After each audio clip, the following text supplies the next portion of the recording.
was great. Thank you for writing it, Matt.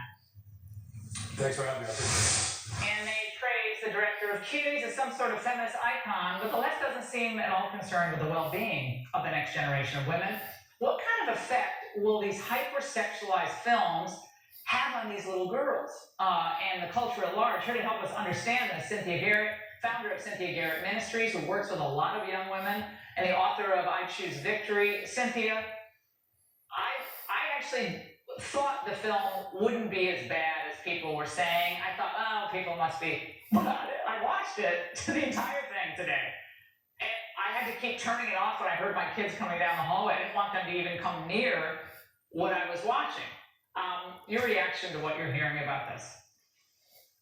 Well, Laura, first of all, I'm so happy that you're covering this because I think the problem is that people want to stick their head in the sand. My reaction to this was, I was mortified. I was the victim of childhood sexual abuse. And for any woman or leader from, a former first lady to these men who are heads of these streaming services, Netflix, for them to justify this is really an attempt to justify the fact that they don't want to deal with truth. They wouldn't let their children have made this movie, I'm quite sure. And I think Netflix has just declared open season on our children. This is about the normalization of pedophilia, and I hate to say it, but out here in California, we're dealing with SB 145 being pushed to the floor, and that is truly about making pedophilia a normal sexual orientation. So where are we going with this? I know where we're going with it. We're trying to get kids used to,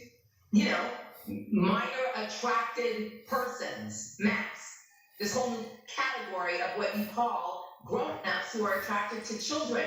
And when you start changing these names, Laura, this is about taking the stigma away from the word pedophilia. You're not a pedophile, you're a MAP. There's a massive effort underway for everyone who hasn't been tuned into this, and we're going to cover this in depth next week.